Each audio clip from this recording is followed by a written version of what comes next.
The story of an 18-year-old who aged out of the system, only to inherit a massive, forgotten property from the grandmother he thought had abandoned him.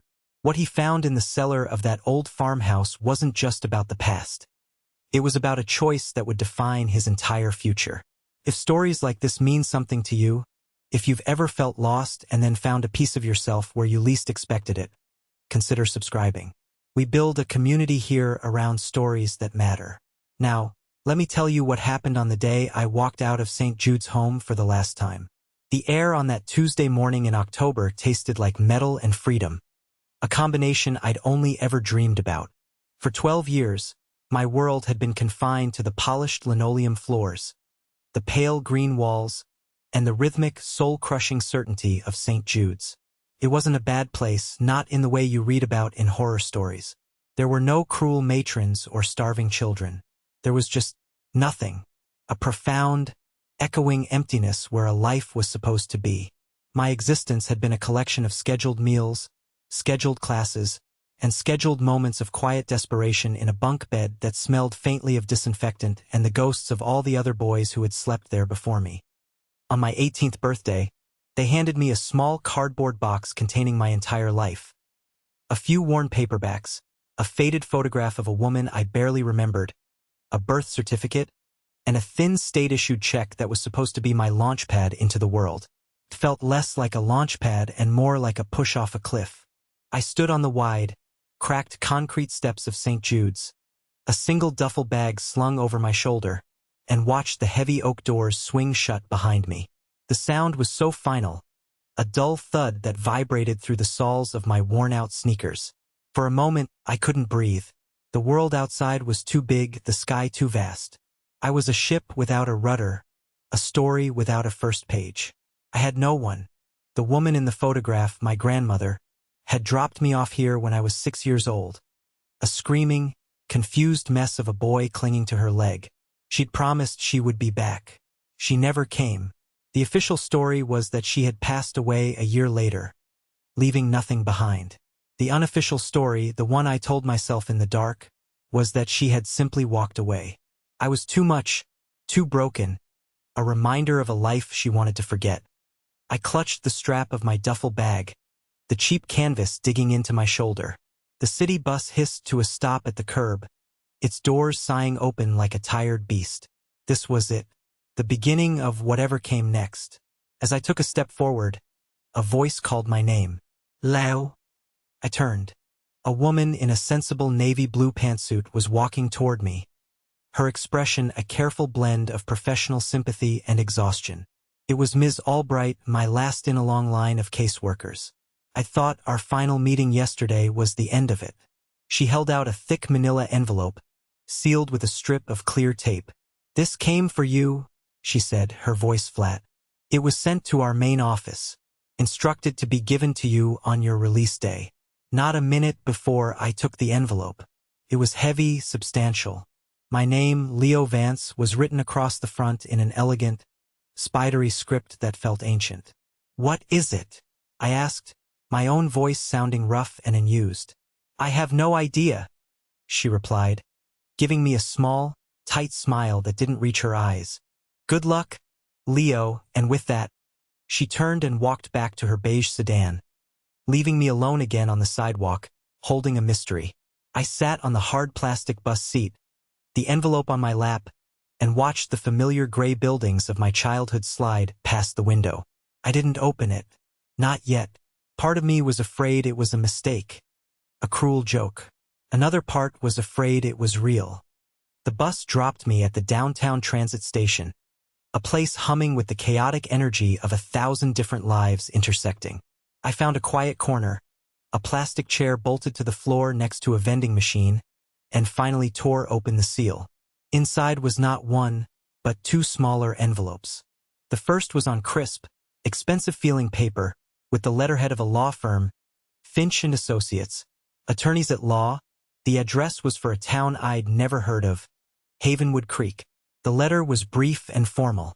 It was addressed to me, informing me that I was the sole beneficiary of the estate of the late Elara Vance. My grandmother. It requested my presence at their offices to discuss the details of my inheritance. Inheritance? The word felt foreign, like something from one of the novels in my box. People like me didn't have inheritances. We had state-issued checks and a duffel bag. The second envelope was softer, its edges worn. It was addressed to me in the same spidery handwriting. I opened it carefully. Inside was a one-way bus ticket to Havenwood Creek and a crisp $100 bill. There was no note, just the ticket and the money. Quiet, anonymous provision. I stared at the ticket, then at the formal legal letter. Alara Vance, the woman who had left me, the woman who was supposed to be dead, with nothing to her name. It seemed she had left something behind after all. A lie, and maybe, just maybe, a second chance. I had nowhere else to go. I walked to the counter, the $100 bill feeling like a warm stone in my hand, and looked at the departures board.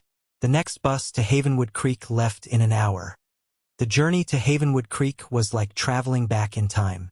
The sprawling cityscape slowly gave way to suburbs, then to rolling farmland, and finally to dense, dark forests of pine and oak that crowded the edges of the narrow highway.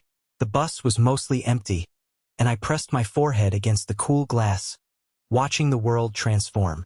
I was moving away from the only life I'd ever known, a life of concrete and right angles, into a world of curves and shadows and towering trees. The air that filtered through the bus vents began to smell different, cleaner, sharper, with the scent of damp earth and pine needles. By the time we pulled into Havenwood Creek, the sun was setting, painting the sky in violent streaks of orange and purple. The town was little more than a single main street lined with brick buildings from another century. A hardware store, a diner with a flickering neon sign, a post office, and a small, tidy law office with gold lettering on the window. Finch and Associates. It was real.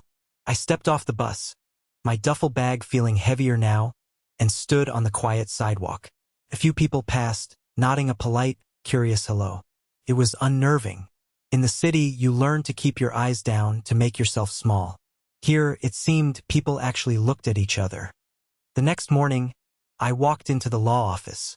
The air inside was thick with the smell of old paper, leather, and lemon polish. A gentle-faced woman with gray hair looked up from a typewriter, an actual typewriter, and smiled. "You must be Leo," she said, as if she'd been expecting me for years. She led me back to a spacious office where an elderly man stood to greet me. He was tall and thin, with a shock of white hair and eyes that were a startlingly clear blue. "Mr. Vance," he said, extending a dry, bony hand. "Alistair Finch. It's a pleasure to finally meet you. Your grandmother was a dear friend."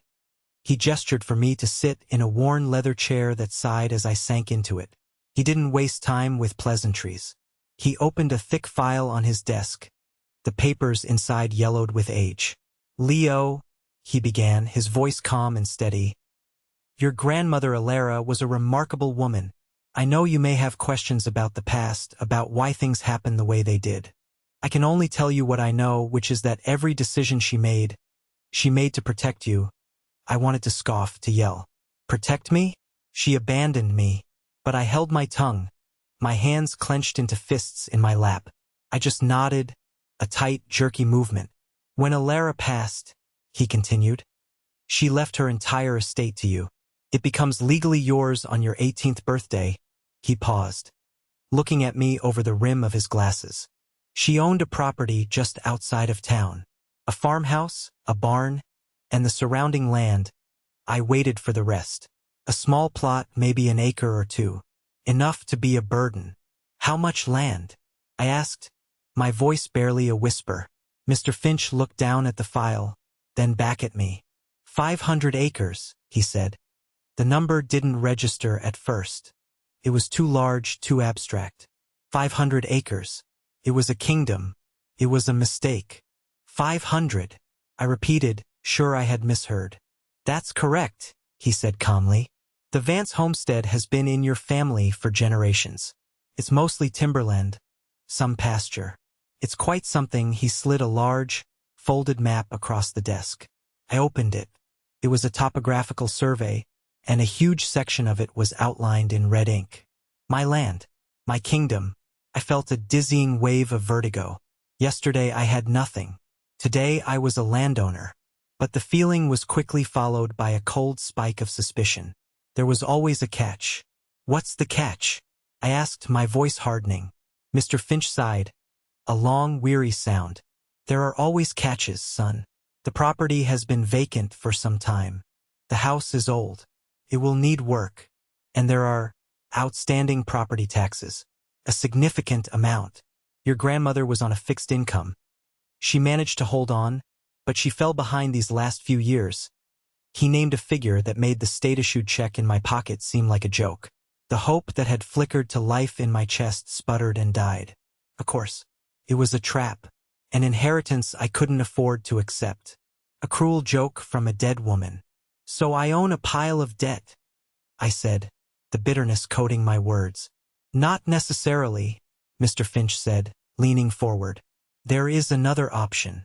A standing offer, in fact. A corporation, Viridian Development, has been trying to acquire land in this valley for years. They want to build a luxury resort. They made your grandmother numerous offers. They've renewed that offer to the estate. It's a substantial sum, Leo. Enough to pay the back taxes and set you up for life. You could walk away from all this a wealthy young man. Never have to worry about money again. He slid another document across the desk. It was a formal offer letter from Viridian. The number at the bottom had so many zeros I had to count them twice. It was a fortune. A get-out-of-jail-free card for the entire rest of my life. Sell the land I'd never seen, from the grandmother who'd left me, and be free. It was the smart choice, the only choice. I'll need to think about it, I managed to say, my throat tight.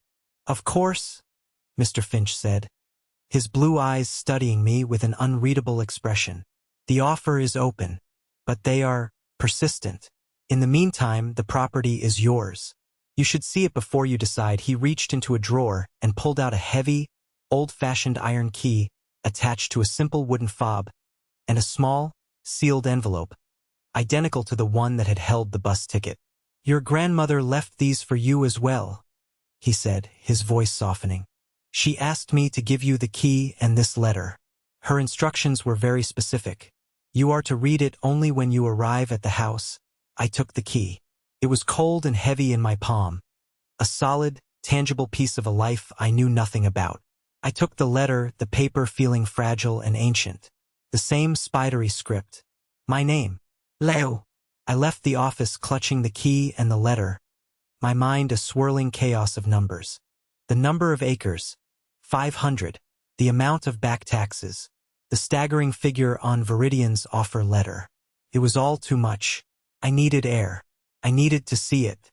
I walked to the town's single taxi stand and gave the driver the address Mr. Finch had written down for me.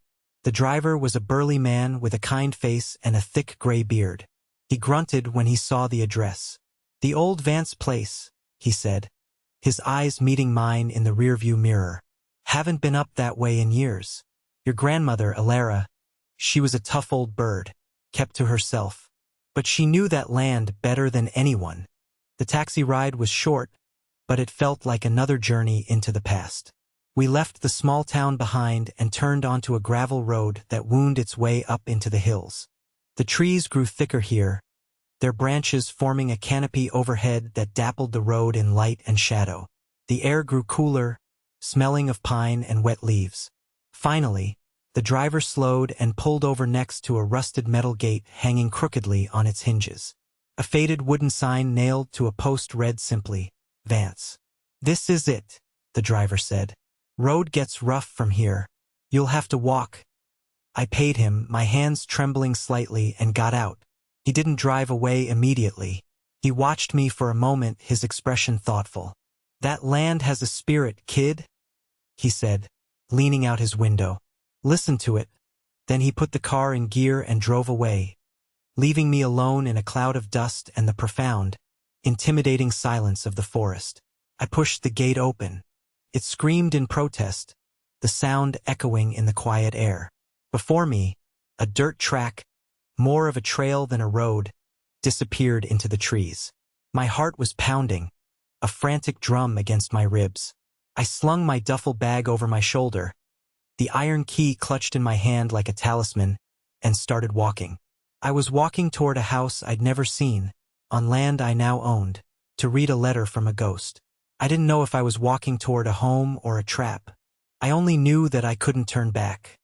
The walk was longer than I expected, nearly a mile up a gentle, winding incline. The woods were deep and old, the trees towering over me like silent giants. Sunlight struggled to pierce the canopy, falling in shifting, golden shafts that illuminated dust motes dancing in the air. It was beautiful, but it was an intimidating, wild beauty. This wasn't a park. This was something ancient and untamed. I felt like an intruder, a boy raised on concrete and fluorescent lights, suddenly thrust into a world of earth and shadow. Finally, the trees began to thin, and I stepped out into a large, overgrown clearing. And there it was, the house. It was a 2-story farmhouse, simple and sturdy. Its white paint peeled and faded to a soft gray by years of sun and snow. The roof sagged in one corner, and shutters hung crookedly from a few of the windows, but it stood strong, anchored to the earth as if it had grown there.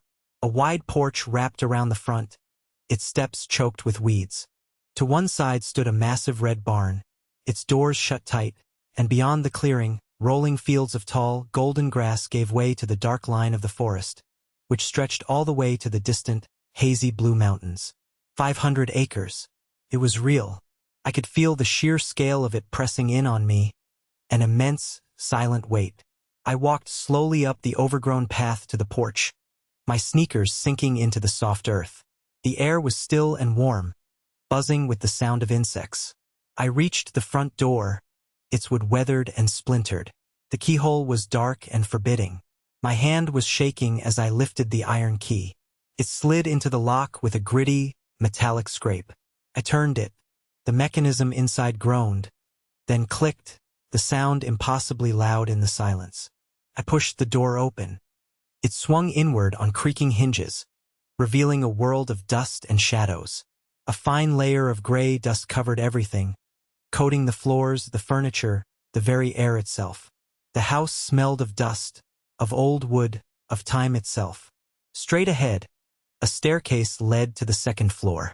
To my left was a living room, where furniture sat shrouded in white sheets like a congregation of ghosts. To my right, a dining room with a long, heavy wooden table. I stepped inside, my footsteps echoing in the stillness. It wasn't empty. It was waiting. I walked through the downstairs rooms, my fingers trailing through the dust on a windowsill, on the back of a shrouded armchair. This was her house, my grandmother's. Every object hummed with the energy of her life. I could almost feel her presence, a faint, lingering whisper in the silent rooms. In the kitchen, a thick layer of dust covered the countertops, but the mugs still hung from hooks beneath the cabinets, and a cast iron skillet sat on the stove, as if waiting for her to return. It was here, standing in the heart of her home, that I finally felt the full weight of my anger. How could she leave this? How could she choose a sterile institution for me over this? This life, this history, this home. The resentment burned in my chest, hot and sharp. I sank into a dusty kitchen chair, my duffel bag slung on the floor beside me. My hand went to my pocket and found the letter, the one I was supposed to read when I arrived. With a sense of dread, I broke the seal. The paper inside was thin, almost translucent with age. Her handwriting, that same spidery script, filled the page. "My dearest Leo," it began. The words blurred for a moment, my eyes stinging. No one had called me that in years.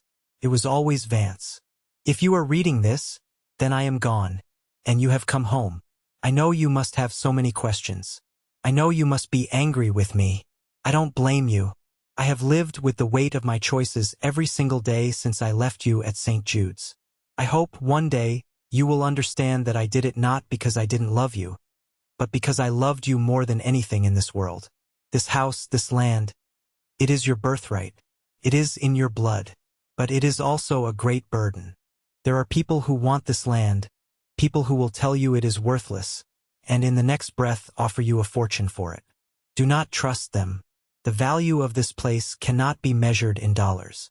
But that is a decision you must make for yourself. For now, just live here. Breathe this air. Walk this ground. Feel the soil under your feet. Let the place speak to you. There are blankets in the cedar chest upstairs. Canned goods in the pantry. The well pump is manual out back. Everything you need to survive is here. Everything you need to understand is here, too. But be careful. The house is yours, Leo. The land is yours. But the cellar holds the truth. Don't go down there until you understand what it means to protect something. The choice will be yours, but don't make it lightly. Be safe, my boy. Always, your grandmother, Alara. I read the letter 3 times, the thin paper trembling in my hands. It answered nothing and opened 100 new questions.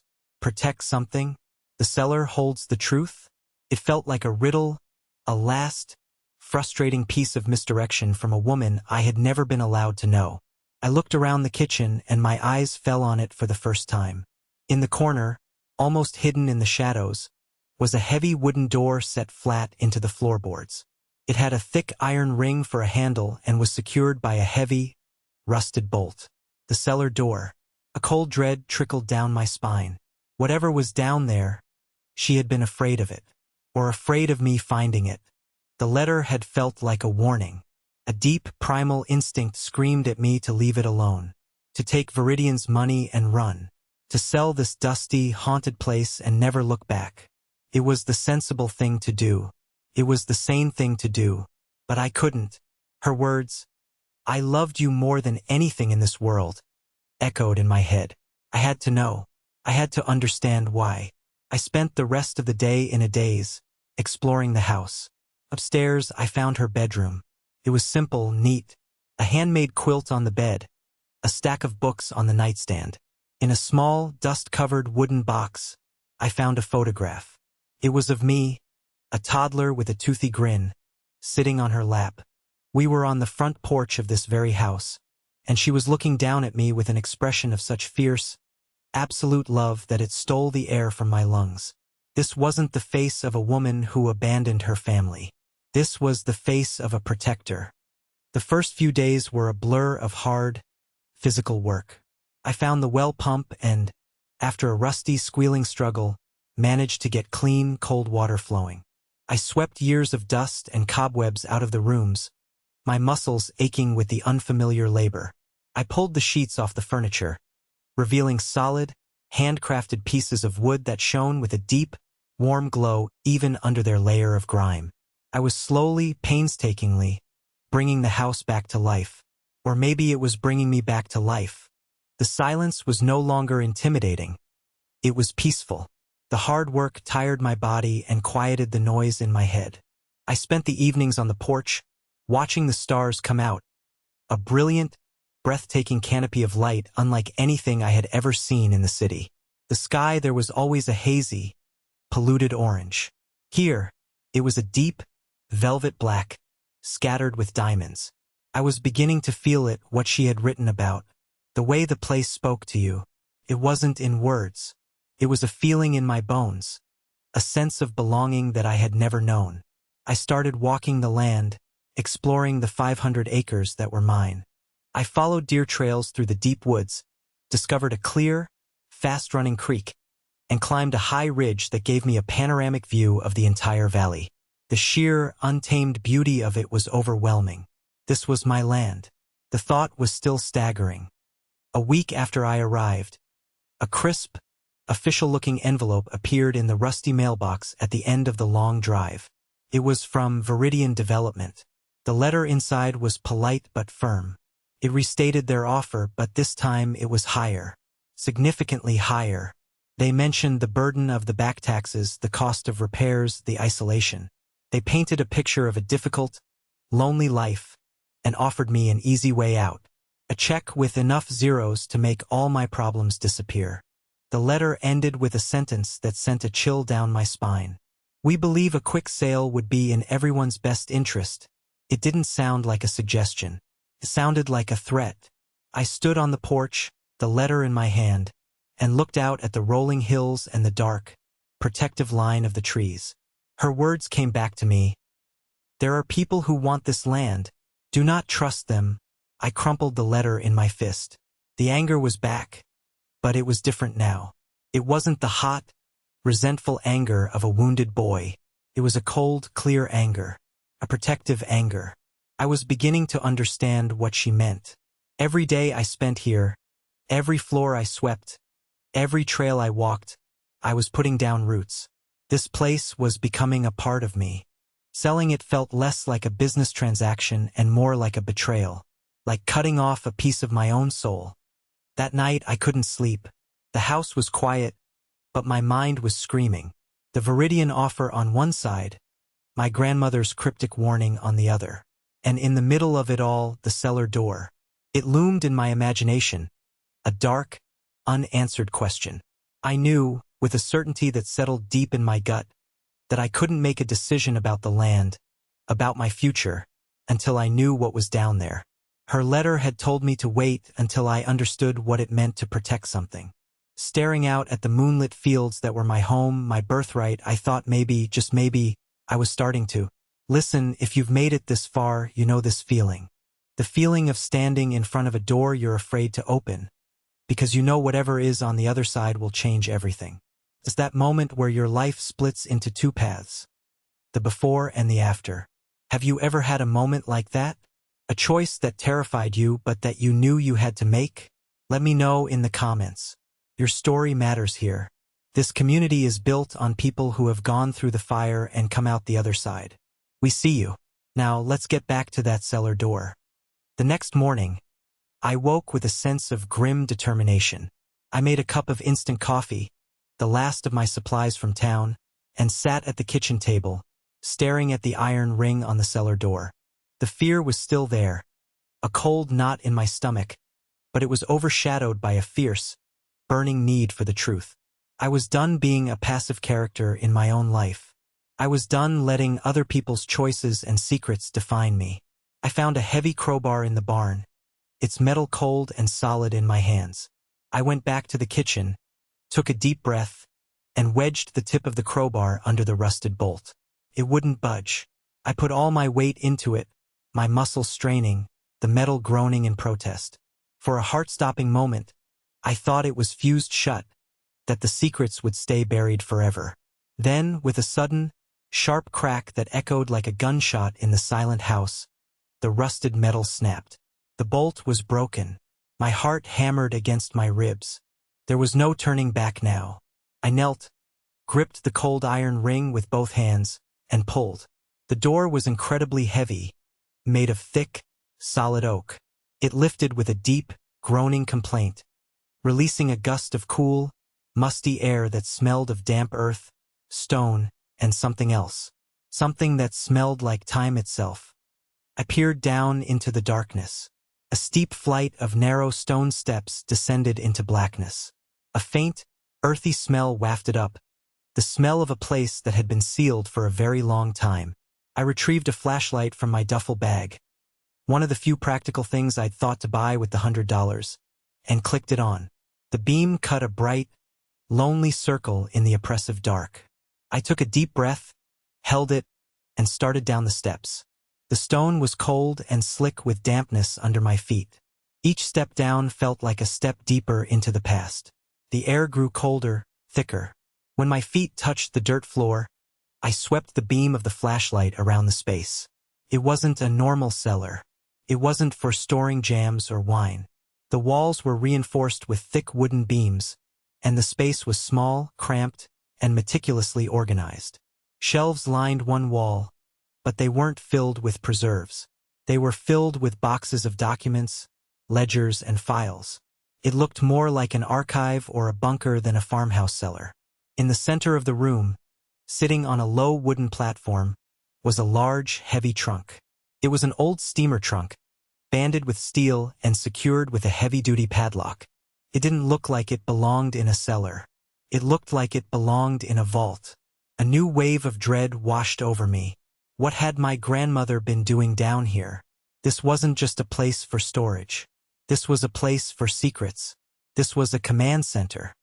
My flashlight beam found a small, handwritten note taped to the top of the trunk. The spidery script was instantly familiar. The key is where I always felt safest. I frowned, confused. Where she felt safest. I thought about the house, the rooms I had cleaned, the places I had explored. My mind went to her bedroom, to the nightstand with its stack of books. But that didn't feel right. I thought about the land, the high ridge with its panoramic view. I swept the light around the cellar again, my eyes tracing the reinforced walls, the organized shelves, the sheer, fortress-like nature of the space. And then I understood. This was where she felt safest. Here, in this hidden, fortified room, surrounded by her truth. I ran the beam of light along the rough-hewn wooden beams that supported the ceiling. Tucked into a crevice in the largest central beam, almost completely hidden in the shadows, was a small brass key on a piece of string. My hand was trembling as I retrieved it. It fit the padlock perfectly. With a dull click, the lock sprang open. I took another shaky breath, my heart pounding in my ears. I lifted the heavy lid of the trunk. I wasn't sure what I expected to find. Money? Gold? Something that would explain the Viridian offer. But it was none of those things. The trunk was filled to the brim with paper. Stacks of journals bound in worn leather, thick folders of legal documents, rolled-up geological surveys, and newspaper clippings yellowed with age. And on the very top, a single thick envelope made of the same soft, worn paper as her first letter. My name was on the front. Leo. I sat on the cold dirt floor of the cellar, the flashlight beam propped against a shelf, and opened the envelope. The letter inside was many pages long, her handwriting tight and urgent. My dearest Leo, it began again. If you have found this, then you did not run. You stayed. You chose the harder path. I am so proud of you. I knew you had the Vance strength in you. Now you deserve the whole truth. It is not a kind truth, my boy, and I have spent my life trying to shield you from it. But you are a man now, and the choice is yours to make. Your parents, they did not die in a car accident. That was the story I told the authorities, the story I told everyone. It was a lie to protect you. They were murdered, Leo. Right here on this land, the words hit me like a physical blow. I had to stop reading, gasping for air in the cold, musty dark. My parents. I had no memory of them, only a vague, dreamlike sense of a smiling woman and a man with a deep laugh. They were ghosts, abstractions. Now they were victims. I forced myself to keep reading. Your father, my son, discovered something valuable in these hills. Not gold. Something far more rare and important in your modern world. Rare earth minerals. The kind of thing that powers your phones, your computers, your future. He was a good man, a geologist, and he wanted to find a way to mine it responsibly, to benefit the town, to build a legacy for you. But word got out. It always does in a small town. It reached the wrong people. A local crime syndicate with deep ties to corporations that didn't care about responsibility. They tried to force your father to sell. He refused. They threatened him, they threatened your mother. And one night, they came to the house. They made it look like an accident, a gas leak, an explosion in the workshop behind the barn. But I know what I saw. I know what I heard. Her handwriting grew shaky on the page, the ink slightly smeared as if by tears. I found you in your crib, crying but unharmed. They hadn't seen you. In that moment, I knew I had to get you away. They killed your parents for this land, and they would not have hesitated to remove you, the heir. So I took you away. I drove all night until we reached the city. Leaving you at St. Jude's was the hardest thing I have ever done. Felt like tearing out my own heart. But I knew they would look for a woman with a child. They would never look for a lone old woman who had, according to the official records, lost her entire family in a tragic accident. It was the only way to make you a ghost. The only way to keep you safe. I told everyone I was selling the property and moving away. But I came back. I came back to fight them. The rest of the letter and the documents in the trunk laid out the entire story. For 12 years, my grandmother had waged a quiet, solitary war. The geological surveys were your father's, meticulously detailing the location and value of the mineral deposits. The legal documents were a record of her fight against Viridian development, which she soon discovered was a front for the same people who had murdered her son. They had been trying to get the land legally for years, using intimidation, lowball offers, and legal loopholes. The journals were her diary of this war. They detailed every threatening phone call, every suspicious car that drove down her road, every single piece of evidence she gathered against them. She had built a fortress here in this cellar and a case file in this trunk. She hadn't abandoned me. She had hidden me. She had sacrificed her life with me to protect my future and to fight for justice for my parents. She had spent 12 years alone, holding the line, waiting for me to be old enough, strong enough to come home. The last page of the letter was a final, terrible choice she was leaving to me. Everything you need to expose them is in this trunk, Leo. The evidence is all here, but they are dangerous people. If you bring this to light, you will be putting yourself in immense danger. They will not give up this land and the fortune it holds without a fight. The other path is to take their money. Sell them the land. Let them have it. It is blood money, but it is enough to keep you safe and comfortable for the rest of your life. You could disappear, start over somewhere new, and no one would blame you. You have already lost enough. I cannot make this choice for you. Do you take up the fight, or do you choose a life of peace? Whatever you decide, know that I love you. Know that my every breath was for you. I sat there in the cold, silent dark of the cellar for what felt like hours, the flashlight beam growing dimmer, my grandmother's story echoing in the enclosed space. The weight of it was crushing. This wasn't just an inheritance of land anymore. It was an inheritance of a war, a legacy of grief and resistance. The money Viridian was offering suddenly felt dirty, tainted. It was the price of my parents' lives. It was the price of my grandmother's lonely, 12-year vigil. It was the price of my silence. The anger I felt now was pure and sharp as glass. It was for my parents, who I never got to know. It was for my grandmother, who had to give up everything. And it was for this land, this beautiful sacred place that they had all died to protect. Just then, a buzzing sound from upstairs startled me. It was my phone, a cheap burner I'd bought in town. I scrambled up the stone steps, my legs stiff, and answered it. Leo Vance? A smooth, professional voice asked. I didn't recognize it. Who is this? My name is irrelevant, the voice said. I'm calling on behalf of Viridian Development. We received your crumpled response to our last offer. We're prepared to be generous. We are tripling our previous offer. That's our final number. We trust you'll see that it's in your best interest to accept it. We'll need an answer within 24 hours. The line went dead.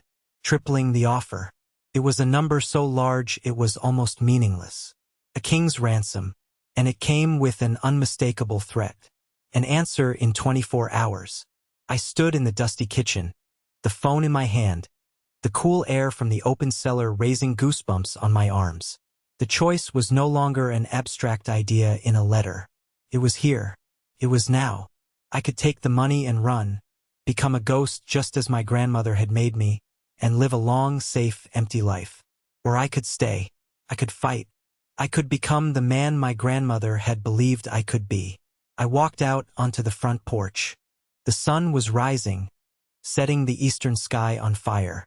The light spilled over the high ridge, across the golden fields, and touched the front of the old farmhouse. My farmhouse, my land, my home. It wasn't a burden. It wasn't a trap. It was a gift, a legacy. My grandmother hadn't left me 500 acres of dirt. She had left me a story to finish. She had left me a reason to stand for something. I looked at the dark, silent woods, at the mountains in the distance, and I felt it for the first time, without a single shred of doubt. I was home. The fear was still there, a cold whisper in the back of my mind. But for the first time in my life, it was smaller than my hope. I spent the night not in fear, but in communion. I sat at the kitchen table and read my grandmother's journals, page by page. I wasn't just reading about her war. I was meeting her. I learned about her love for gardening, her frustration with a leaky roof, her quiet moments of grief, and her unbending, ferocious resolve. I saw her not as the ghost who had abandoned me, but as the warrior who had saved me. I was reading the story of a hero. Her love for me was on every page, a constant, unwavering light in her lonely darkness. Through her words, I finally got to know the family I had lost. She wrote about my father's kindness and his brilliant mind, his excitement over his geological discoveries. She wrote about my mother's laughter and her art, the way she could make the whole house feel warm and bright. They became real to me, not just names on a birth certificate. In that dusty farmhouse, surrounded by the ghosts of my family, I felt less alone than I had ever felt in the crowded halls of St. Jude's.